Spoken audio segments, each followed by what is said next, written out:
modalidades. A gente tem gente aqui, eu e o Andreoli trabalhamos no basquete, junto com o Sana, Carol, judô, natação, o Alberto com musculação, enfim. Então, a gente tem N profissionais aqui que trabalham em diferentes modalidades, né? E junto com as perguntas, eu queria também que a gente O discutisse Murilo, que está aqui, né? Estou vendo o Murilo Murilo Esquina também aqui, que trabalha com a trabalha gente aqui. com os Paralímpicos, né? Eu vou começar as perguntas. Eu vou começar as perguntas te falando. Você acha que esse vírus, existe a possibilidade de não ser um vírus natural, né? Um vírus criado? Está me ouvindo? Ixi, travou para mim. Me ouvem? Você acha que existe a possibilidade desse vírus não ser um vírus natural? Carlos André, nos ouve? Tô ouvindo. Eu vou até mudar aqui Tô vendo que a minha internet tá instável. Sai da internet, por favor. Tadeu está aqui com a gente, Funchal.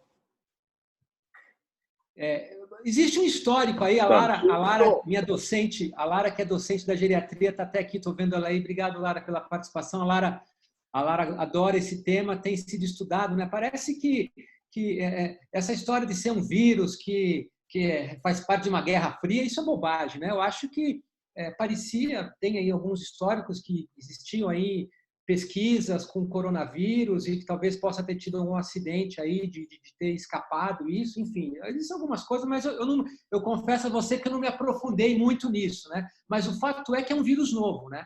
E sendo um vírus novo, isso é importante a gente entender. Sendo um vírus novo, a gente não tem imunidade adaptativa, a gente não tem célula citotóxica especificamente para poder destruí-lo, né?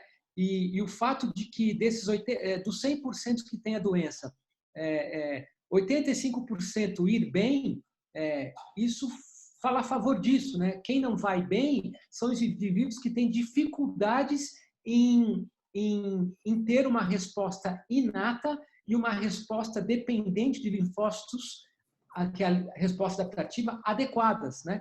Então, eu acho que esse que é o problema. E o grande problema é que isso acontece mesmo, as pessoas não morrem imediatamente, acontece isso, e isso vai acabando fazendo com que a gravidade da pneumonia e da SARA faz com que os indivíduos ficam na UTI dos nossos hospitais, e são coisas longas, né? São estadias de UTIs muito longas, né? Eu acho que isso é o maior problema.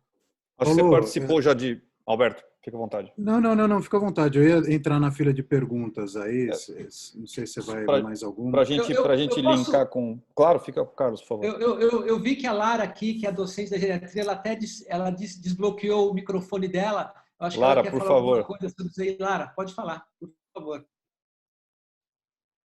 Está bloqueado. Não estamos te ouvindo, Lara. Não estamos ouvindo. Melhorou agora? Sim, ouvimos. Bem-vinda, bom dia, fica à vontade. Obrigada.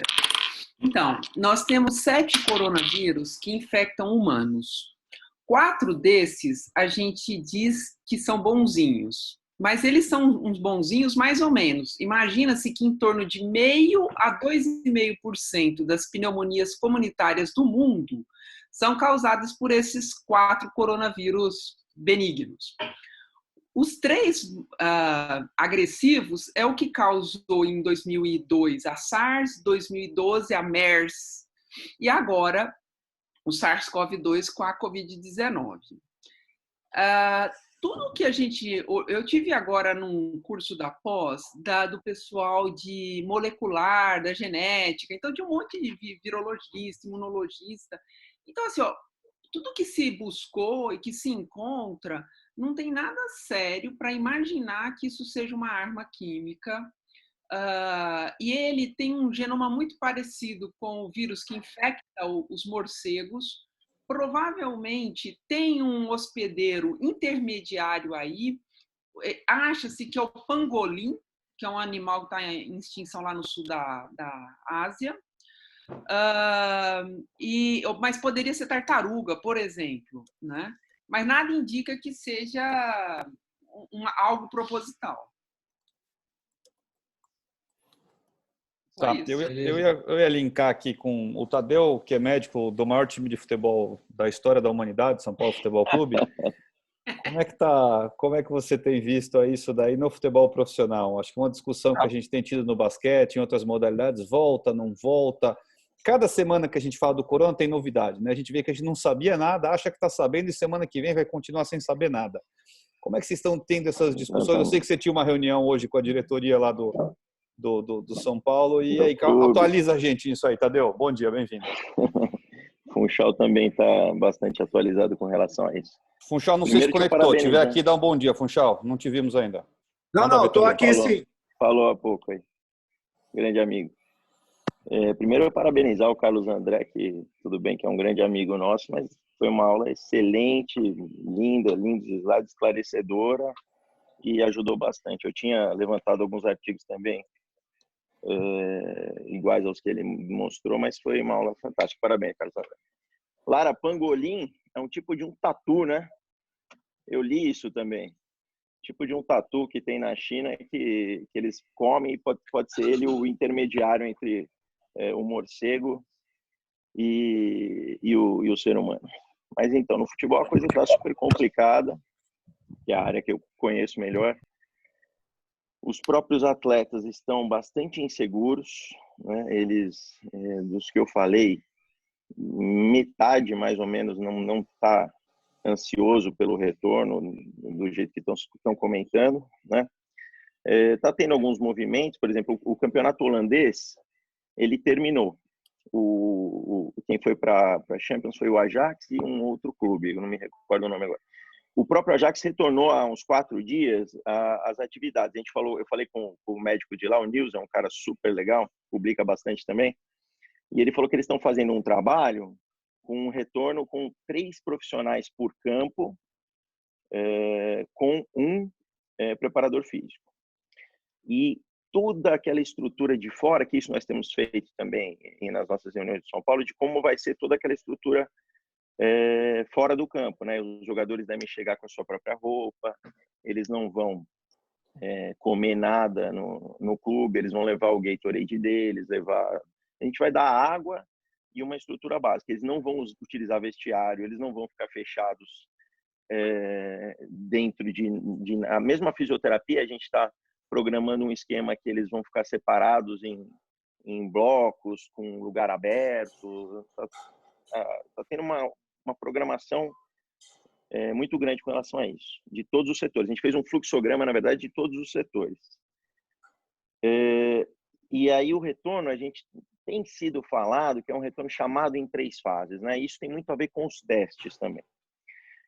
Por quê? Porque a gente vai fazer um teste, aí depois a gente tem uma discussão se vai confinar o atleta ou não, e depois ele vai treinar individual, com esses pequenos grupos maiores, até depois de pelo menos umas 2 semanas, entrar com o grupo total. Estou dando uma resumida, tá, Funchal? Eu sei que você conhece a fundo isso aí. Mas o grande problema que a gente está encontrando são os testes. Por quê? Eles estão tendo um índice altíssimo de falsos positivos e negativos. Então, uma discussão nossa do São Paulo, por exemplo, seria o quê?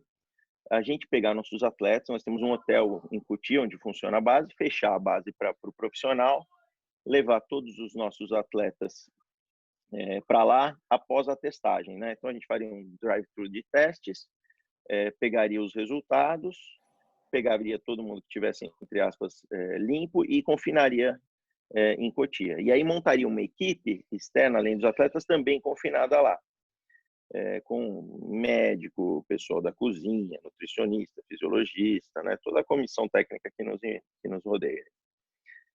E essa seria uma opção, uma saída para tentar livrar um pouco dessa infecção, desse contágio. Mas o teste não nos deixa totalmente seguros para isso. Por quê? Por exemplo, eu testo todo mundo, beleza. Aí entramos lá e faço um novo teste, ok. Se esses testes em 2 pessoas, porque 1 a cada 4 pode dar problema, mais ou menos, no início de uma infecção. Se esses testes dão alguma falha, eu posso contaminar todo o grupo, o indivíduo que está confinado, contaminado, entendeu? Então, isso pode ser um problema grande. E uma outra saída, que nós, eu, Funchal, Moisés, chamamos de plano B, seria fazer uma quarentena dos atletas em casa, a gente testando com frequência e fazer com que eles voltassem para casa e fossem para o centro de treinamento com sua roupa, tal, como eu expliquei mais ou menos do começo. Todas as opções são muito complicadas. Se os testes fossem mais fiéis, né, a gente teria muito mais segurança em tomar as nossas decisões. Então, acho que o nosso calcanhar de Aquiles agora tem sido os testes. O Carlos falou muito bem sobre a IgA de superfície, né, que pode ser uma opção, mas eles ainda estão fazendo só no soro, né? E aí ela está tendo um resultado muito parecido ainda com o IgM, né?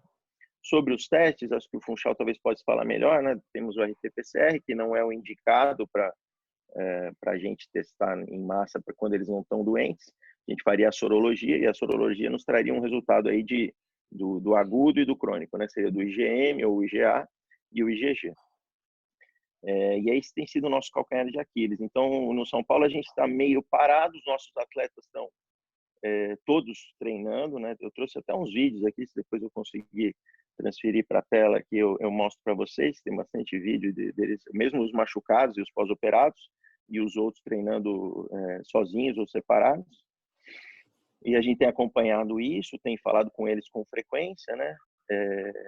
Felizmente, a grande maioria tem uma estrutura boa de moradia, de residência, para conseguir fazer essas performances, esses treinos.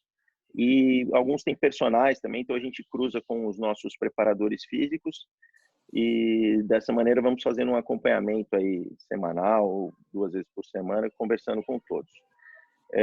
A gente conversou numa outra reunião rapidamente falando sobre atletas doentes, né?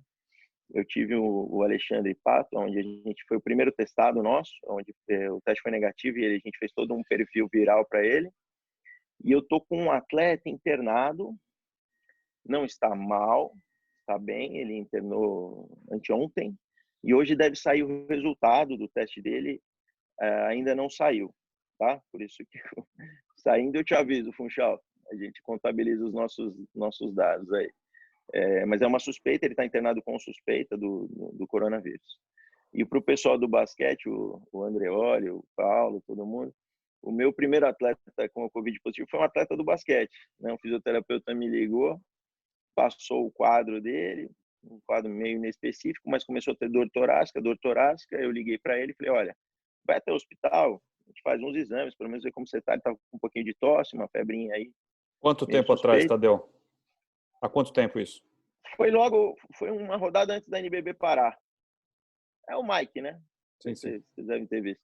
E no final das contas, ele internou com tromboembolismo pulmonar. Né? O coronavírus, por causa desses motivos inflamatórios aí que o Carlos André explicou, ele está dando muitos sintomas tromboembólicos, né? muito tromboembolismo, tanto de membro inferior. Eu tenho paciente no Einstein internado que estava com Clexane e mesmo assim evoluiu com tromboembolismo pulmonar, então é o que preocupa, né? Inclusive amanhã de manhã tem uma aula sobre isso, eu passo para vocês depois sobre a parte hematológica e tromboembólica do Einstein relacionada ao Covid.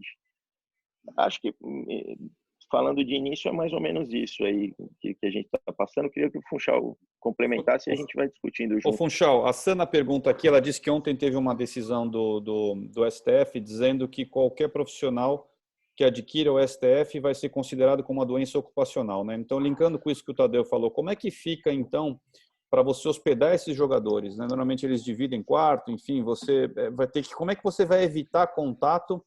E eu acho que uma coisa, quando a gente pensa não só na doença, mas se algum jogador viesse se contaminar, o clube pode ter um problema legal, né? Como é que vocês estão vendo isso daí, evitando e discutindo sobre isso? Primeiro, Paulo, muito obrigado aí pelo convite. Eu cheguei um pouquinho atrasado, mas consegui pegar ainda uma boa parte. Avisei que você estava operando, avisei todo mundo que você estava em cirurgia, podia atrasar. Obrigado por ter feito esforço aí e chegado aí. Foi até interessante porque, de verdade, eu vou trazer um dado aí, eu queria até que o Carlos complementasse esse raciocínio que eu vou fazer com ele. Eu vi parte da aula dele, infelizmente não vi toda, era uma aula até que me interessaria bastante. Mas, assim, coisa interessante hoje que o anestesista que anestesiou para mim, rapaz jovem, entendeu? Ele deve ter não tem 40 anos, né? Deve ter os seus 30 e poucos anos, no máximo, não chega a 40 anos. Ele tinha tido um quadro bem sugestivo de Covid fez lá no nosso hospital o PCR, deu positivo. Ele foi, então, afastado, ficou 15 dias em casa, acabou transcorrendo com um quadro sutil, mas assim, era um quadro infeccioso, como a gente estava naquela intensidade de quadros, ele acabou, até por estar na linha de frente, acabou então fazendo o teste, o PCR dele deu positivo, ele foi então afastado, ficou 15 dias em casa, mas passou 15 dias muito tranquilo, sem grandes problemas, como se fosse uma gripe casual. Voltou e foi fazer a sorologia dele. E a sorologia dele é negativa. Então, é interessante para isso que eu queria ter antes de eu entrar nos detalhes do que a gente tem feito, eu queria entender sobre o que o Carlos falou. Eu vi que ele acabou citando em relação a isso aí, a imunologia, a formação dos imunocomplexos e dos anticorpos, mas esse nosso rapaz, esse nosso anestesista, ele ainda não fez sorologia. E ele repetiu o PCR dele, e o PCR dele agora é positivo ainda. Ele está doente? Então, ainda, como é que a gente deveria avaliar isso aí? Não estamos te ouvindo, Carlos. O microfone está fechado. Michel, prazer estar falando com você. Mesmo. Se eu encontrasse você na rua, não ia te reconhecer, mas é um prazer estar falando com você. É um penteado coronavírus, viu, cara? Tá muito influenciado pelos boleiros lá do futebol. Ele foi no barbeiro dos caras do time, ó. Tá cortando assim, ó. Tá, exatamente. Mas, viu, Funchal, isso acontece mesmo, tá? É interessante, assim, o PCR, né? O PCR rápido, né? Você, quando coloca o suavezinho lá, para identificar no início do quadro, às vezes você tem falso negativo também. Porque, às vezes, a escovinha não vai lá exatamente onde está o vírus, né? E depois ele pode continuar positivo porque é resto de RNA. Ele identifica o RNA do vírus, tá? Então, isso aí pode ficar semanas. Então, isso aí tinha uma dúvida. Daí que veio a dúvida lá do pessoal da Coreia. É recidiva, é recaída. Não, nada disso, tá? Ainda você vai fazer lá o suave nasal, vai dar positivo por um bom tempo, porque tem resto de RNA lá ainda, tá certo? Então, isso é uma coisa que ele está curado. Está curado. 14 dias, está vivo, está bem, né? A evolução dele foi uma evolução daquelas de pneumonia, beleza, está resolvido, mas provavelmente isso aí vai continuar presente por 30 dias, até 40 dias, pode ser que esteja presente ainda o resto de RNA.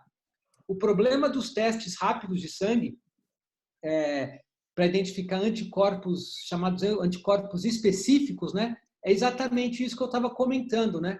Tudo isso foi produzido de uma maneira muito rápida, toque de caixa, e a variabilidade interna de cada teste a gente não sabe.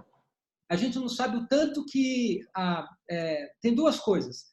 A gente não sabe se aquele indivíduo está produzindo um anticorpo com uma capacidade de neutralização e de avidez tão boa assim, e a gente não sabe o tanto que aquele teste que foi feito, que é rápido, o tanto que ele é capaz de captar esses anticorpos, né? Então, a variabilidade interna do teste, ela hoje em dia, a Anvisa, por exemplo, aqui no Brasil, a Anvisa, há um mês atrás, autorizou 7 testes, né? Mas, assim, foi feito meio, vamos fazer, que é o que nós temos para hoje, né? Então, estudar a imunidade, né? Que é exatamente, está relacionada à imunidade adaptativa, anticorpos e citotóxico, está meio difícil a gente saber agora, né? A gente sabe um pouquinho pela história dos outros coronavírus que a Lara comentou, né? E então pode falar para o seu colega lá que ele está curado. Agora, uma outra coisa que eu acho que é importante, por exemplo, né, que eu acho que a gente fica muito preocupado, né, com corona, é verdade, mas existem outras síndromes gripais, virais, e que essas outras síndromes podem deixar o indivíduo vulnerável a ter uma infecção maior pelo coronavírus, né? Então, por exemplo, vacina, eu vi que alguém perguntou sobre vacina, eu vi no chat. Então, vacina da gripe, todo atleta tinha que estar vacinado da gripe já. Eu acho que é uma coisa que se o indivíduo não tiver gripe, pelo influenza, já vai ser bacana. Então, isso eu acho que é uma coisa fundamental, né? Eu acho que esses outros cuidados são muito importantes também, né? Os cuidados em relação à janela imunológica acho que é muito importante. A história do estresse, do sono, a gente vai ter que, eu acho que vocês vão ter que trabalhar esse outro lado também, né? De uma maneira importante. Carlos, a Rafaela... Fala, Alberto. Eu queria te perguntar uma coisa, é óbvio que essa não é a nossa área, mas, claro, não talvez no atleta, mas em alguns pacientes com um pouco mais de idade, que praticam atividade física também, o pessoal está confinado, está chateado, está triste. Como é que funciona aquelas medicações que são usadas um pouco para paciente oncológico, aquela que antigamente tinha granuloquine ou coisa do tipo, para algum grupo específico que você vir que eles... Eu não sei, não é interessante dar um booster, assim, alguma turbinada em alguns pacientes específicos, ou isso é um completo absurdo? Eu acho assim, Alberto, vou dar minha opinião, né? Você perguntou a minha opinião. Eu nunca fui muito fã desses... O granuloquine, tudo bem, quando o paciente está com leucopenia, você estimula a medula e tal, mas tem alguns outros medicamentos via oral que você te compra na farmácia, leuco alguma coisa, enfim. Eu acho que a intervenção nutricional de micronutrientes e macronutrientes, ela é muito mais, ela é mais estudada, do ponto de vista, tem mais estudos com isso. Eu acho que, por exemplo, a história dos probióticos já tem revisão sistemática com isso, né? Tem trabalhos com isso, a história da glutamina, né? Então, acho que a história da arginina, existem micronutrientes que os polivitamínicos em relação a tentar melhorar um pouco o estresse oxidativo. Então, eu acho que tem outras situações que entram nisso que você está falando, mas que são mais palatáveis porque tem mais estudos científicos em relação a isso, né? Eu falo que eu sou um cientista não porque eu fico na bancada fazendo ciência, mas porque eu gosto de estudar, gosto de ler e gosto de me aprofundar nas coisas que eu acho que tem alguma lógica, né? Eu acho mais por aí. Carlos, os residentes aqui, a Rafaela e a Gabriela, fazem pergunta. Primeiro, indivíduos PCR positivos não estão mais transmitindo? E da Gabriela, se nessa pandemia você acha que seria interessante trocar a medicação dos hipertensos que usam inibidores da enzima conversora da angiotensina? Vamos lá. Primeiro, sobre os PCRs. Então, por isso que a anamnese é fundamental, pessoal. Assim, você teve um quadro gripal, uma síndrome gripal importante. Se você fez o diagnóstico naquela síndrome, na fase aguda de PCR positivo, por 14 dias você é um transmissor. Depois desses 14 dias, o clearance do vírus intacto ele se reduz a partir do 12º dia. A partir do 14º dia você passa a não ser um transmissor, né? Isso é que todos os infectologistas têm nos passado. Mas desculpa. Agora, se você ao acaso, vou colher um PCR hoje, não tive nada, estou bem e veio um PCR positivo, pode ser resto de RNA de algum quadro que eu tive que eu não me percebi ter. Então, por isso que a anamnese é importante. Você tem que tentar ver quando foi o evento clínico que você está tentando identificar. Em relação aos antihipertensivos, existe uma colocação muito clara, vou responder, se der tempo eu explico, muito clara do Colégio Brasileiro de Cardiologia, do Colégio Americano de Cardiologia de Hipertensão: não troque os BRAs, não troque os IECAs. É controverso se eles são protetores ou se eles atrapalham. Existem trabalhos aí sendo feitos, alguns até já mostrando que talvez eles sejam mais para protetores, né? De qualquer maneira, não troque, porque você sabe, quando você começa um antihipertensivo novo, você tem janelas de picos de pressão e isso demora 14 dias, 2, 3 semanas. Então, você vai colocar esse indivíduo em risco nessa situação. Esses indivíduos hipertensos, eles têm provavelmente uma quantidade maior de receptores ECA nas suas membranas, e por isso que eles acabam sendo mais vulneráveis. Existem discussões se os remédios, se esses remédios, IECAS e os BRAS, eles dão proteção por diminuir os níveis de angiotensina. Por outro lado, pode ser que eles dão up regulation no números de receptores ECA. Enquanto não se chega a uma conclusão, não troca-se remédio. O André e a Lara querem fazer uma pergunta aqui diretamente para você, Carlos. André, fica à vontade. Liberei aqui. Bom dia a todos. André Bach, André é o autor daquele trabalho que eu mostrei. A gente conseguiu mostrar alguns dados interessantes aí com o probiótico e o Carlos André tem nos ajudado bastante a entender algumas coisas bastante relevantes nesse assunto. Eu só queria pontuar duas coisas que o Carlos André colocou e corroborar o que ele fala. Foi visto um trabalho bastante interessante que em crianças, aparentemente, são o grupo, né, a população que menos sofre com esse tipo de infecção, mas foi visto que em crianças que depois de um período de cura, que foi esses períodos de 14 dias, né, que a gente fica ali em isolamento para dar esse período de cura, 10 dias depois que a criança já tinha saído desse período, ainda foi detectado na criança, nas fezes dessas crianças, COVID, tá? O SARS-CoV. Então, assim, essa questão dele ser transmissível depois mesmo dos 14 dias é uma coisa preocupante ainda, porque tem sido visto que até outras amostras biológicas são capazes de ter a presença do vírus, né? Como, por exemplo, nas fezes dessas crianças. Isso levou até um pessoal lá dos Estados Unidos fazer avaliação de presença do vírus no esgoto. Então, assim, essa questão do tempo que ele fica possível de ser transmissível ainda é algo que está sendo avaliado. O que se sabe, imunologicamente falando, é que depois que o indivíduo ele adquirir a tal da imunidade, a carga viral vai diminuindo, mas o tempo que ele ainda pode estar ali e ser transmissível ainda é discutível. Porém, nas vias aéreas, a carga vai se reduzindo ao longo do tempo, que é a principal via de transmissão, né? Então, quando a gente pega a principal via de transmissão, que é a aérea, ela ao longo do tempo vai se reduzindo porque o indivíduo vai criando a tal da imunidade.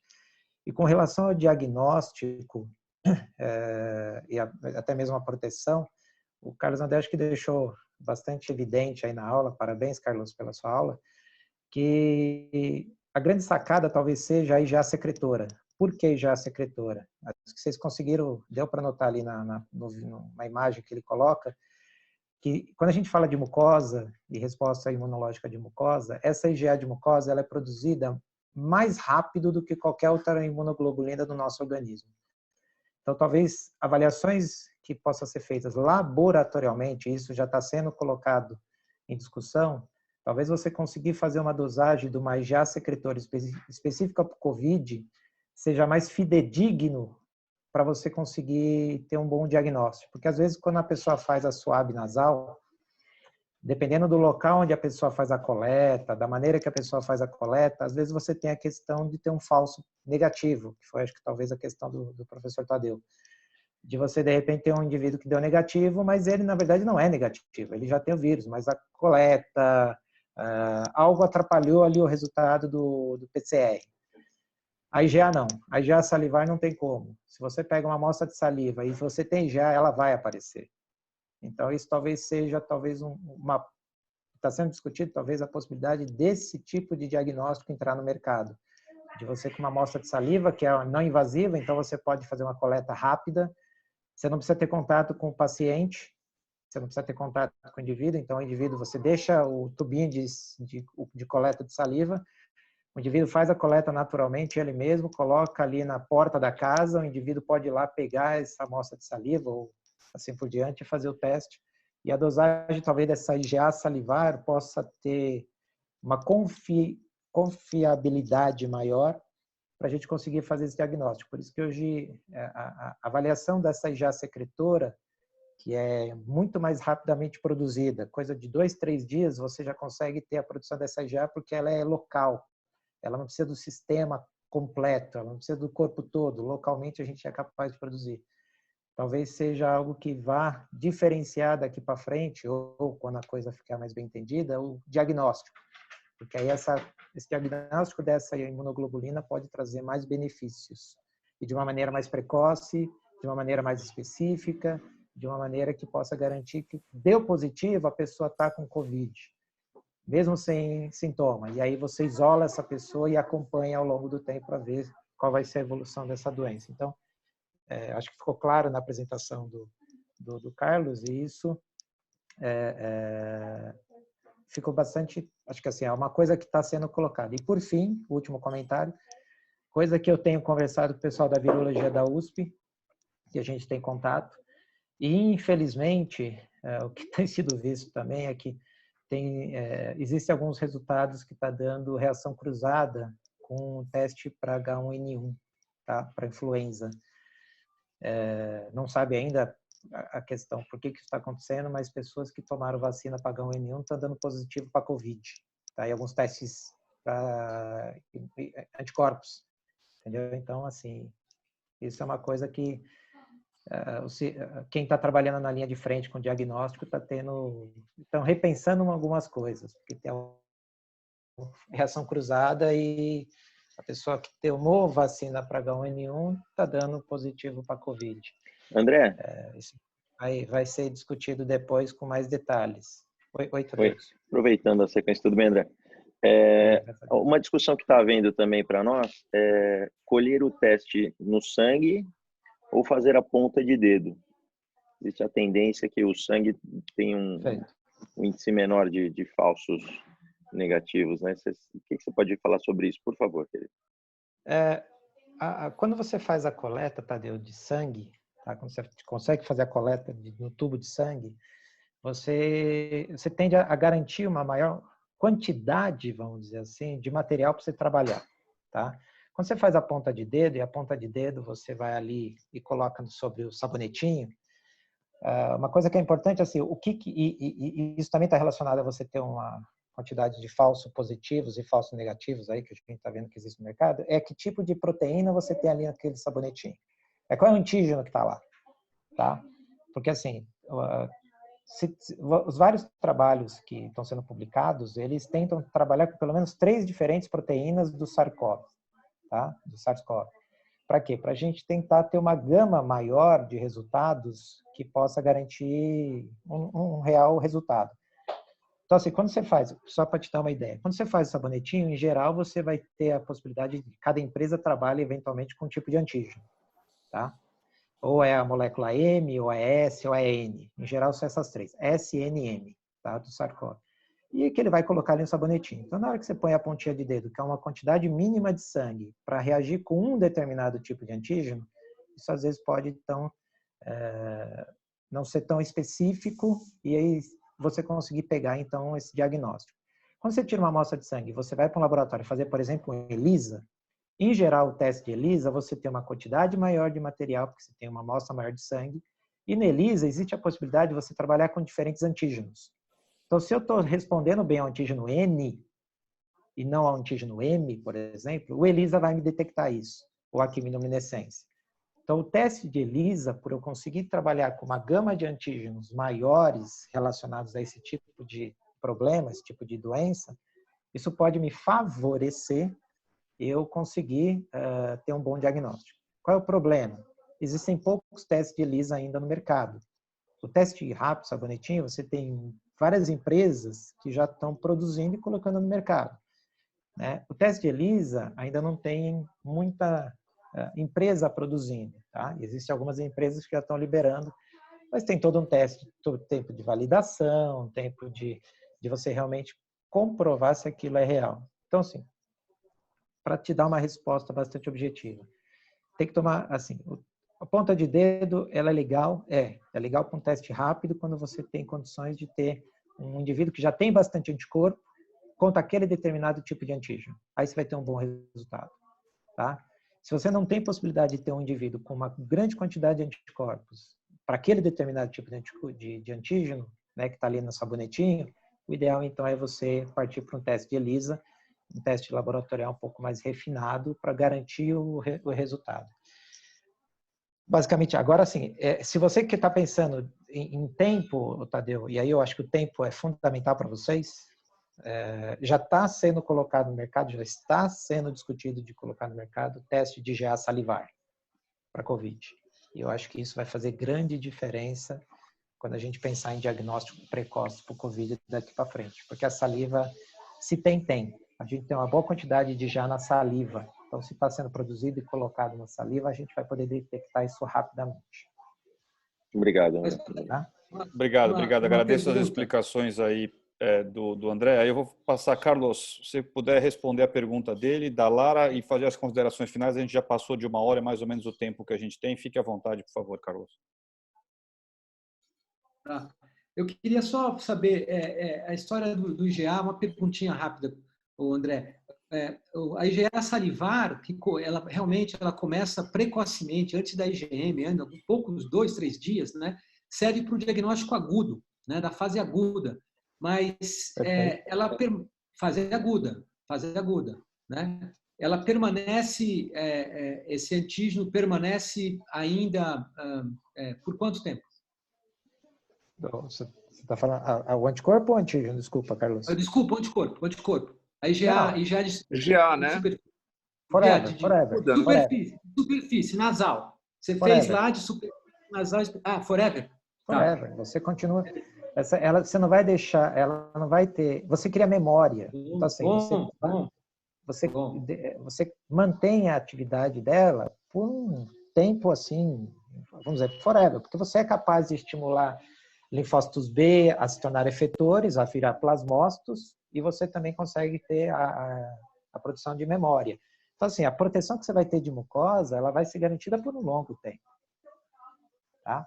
Bom, perfeito. Ela não seria um bom, melhor exame, então, se ela é assim?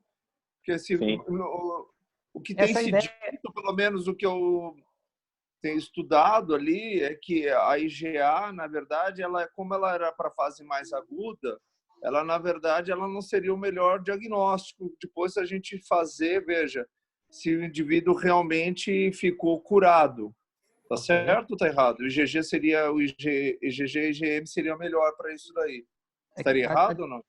Não, Funchal. É que a diferença assim, de resposta que você pretende, porque a gente conhece, a verdade é assim, a gente conhece muito pouco de imunologia de mucosa. A gente conhece mais a imunologia que está dentro da gente na amostrinha de sangue. A de mucosa, ela é muito nova para alguns aspectos. Quando você fala de resposta aguda, Funchal, ela seria importante, sim, mas você conseguiria pegar o indivíduo antes dele começar a manifestar sintoma. Porque se a gente pensa que o indivíduo, quando se infecta, ele vai manifestar sintoma depois de 7 dias, porque isso é o que está sendo vendo, que o indivíduo ele se infecta e durante um tempo ele fica ali transmitindo, antes de começar a ter sintoma. Se em 2, 3 dias você já tivesse condição de fazer uma avaliação em massa de IgA salivar das pessoas, talvez, de repente, vou dar um exemplo, você teve contato com alguém, você tem o corona já está aí começando a manifestar alguma coisa no seu corpo, mas você não teve sintoma ainda. Mas como essa IgA secretora, ela é produzida rapidamente, então naquele teste, antes de você começar a manifestar sintoma, talvez eu já detectasse em você a presença dessa IgA. E você já entrasse em isolamento. Então, você já vai lá para o seu quarto, vai ficar isolado e vamos te monitorando antes. Depois daqueles 14 dias que o Carlos falou, de você já ficou em monitoramento, você já está curado, se você tem uma resposta de mucosa, aí já vai estar lá. E você tem uma resposta sistêmica, porque você já avaliou, principalmente a IgG, se você já começa a ter a soroconversão, o switch de classe, começa a ter IgG, você está garantido. Você tem uma resposta de mucosa, sua mucosa está protegida, e agora o seu sistema interno também está protegido. E aí você teria, então, aquele cara, esse aqui realmente é um cara que está curado, a imunidade dele funcionou, e ele já está bom para voltar às suas atividades. Então, no caso da IgA, a ideia seria que eu conseguiria ter até um resultado precoce. Antes mesmo de manifestar o sintoma, eu já poderia detectar, em vez do SWAB e o PCR, a IgA também. Eu fico feliz porque, de verdade, nessa teoria e nesse raciocínio é que nós estabelecemos o protocolo que não foi instituído ainda, mas, de verdade, a gente definiu aqui, estamos discutindo com o governo, com a prefeitura, governo de uma forma geral, a possibilidade de flexibilização em relação ao futebol. Basicamente, exatamente essa questão ali. Porque pode ser que existam, veja, já tem 40 dias que nossos atletas todos estão em quarentena, né? Ou seja, eles estão em casa, separados assim da população de uma forma geral, ou no máximo, pelo que nós temos acompanhado, eles estão tendo contato com a população dentro daqueles rigores que todo mundo tem em relação à limpeza de mão, utilização de máscara, e indo só naqueles locais onde seja de estrita necessidade, como o supermercado ou uma farmácia. E durante o período inicial, nós tivemos um controle grande, praticamente diário, entre os atletas. Se não era diário, era de 2 em 2 dias, para saber como é que estavam as condições clínicas deles. E fazendo ali um gancho com o que o Carlos colocou, não há dúvida que a parte clínica ela é mandatória. Eu mandei os documentos para vocês ali no grupo da PG, que é basicamente os documentos que nós utilizamos. Algumas cartilhas que nós construímos aqui, baseadas, obviamente, em documentos já pré-existentes no conhecimento público em geral, e a gente construiu um documento junto ao governo. E a gente Funchal, vocês já testaram os atletas? Não, nós não testamos porque nós não conseguimos comprar os testes. Nós temos alguns testes em discussão aqui, só o que aconteceu, a gente queria fazer uma coisa em consonância com a CBF. Parece que isso não vai acontecer por questões estritamente políticas. Então, a gente queria comprar o teste que, teoricamente, a CBF iria validar. O próprio Carlos, o André não falaram que os testes, na verdade, muitos deles foram liberados sem um real rigor. E existem um número muito menor do que os 17 testes que seriam mais confiáveis, né? Não fazendo merchandising, a gente tem alguns testes ali que são de empresas assim que têm mais know-how nisso daí.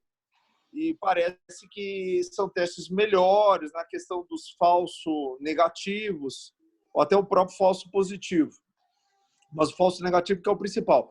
Mas veja, assim, numa estratégia da nossa parte, qual que seria? O indivíduo que ele era negativo no teste de sorologia, ele seria tratado como um indivíduo que não teve contaminação. Então, ele é um indivíduo que, teoricamente, nunca teve contato.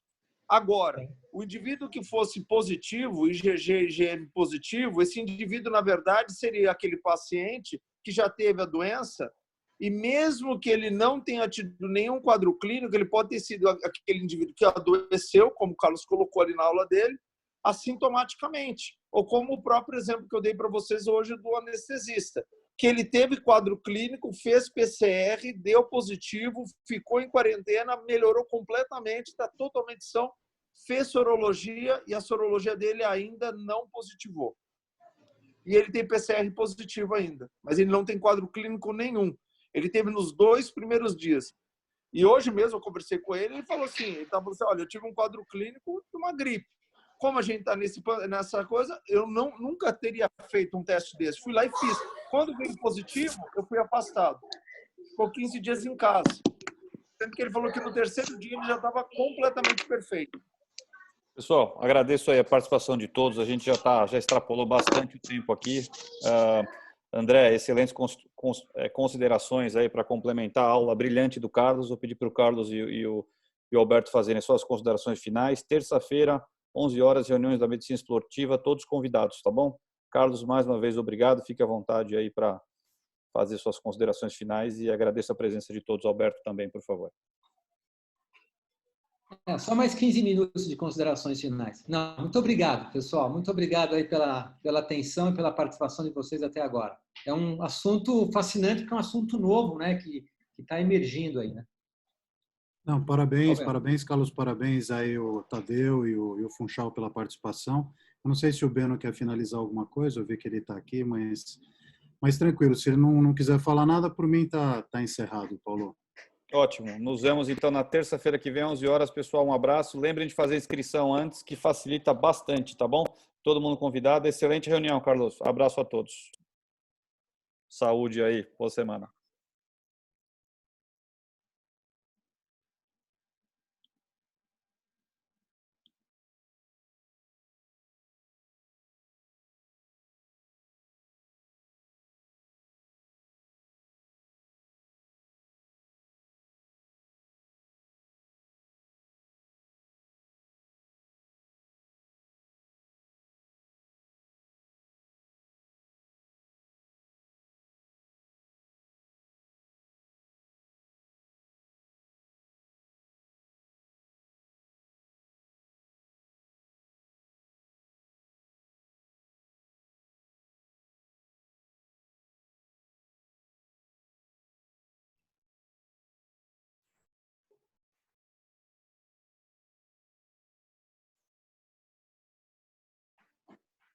Então, bom dia a todo mundo.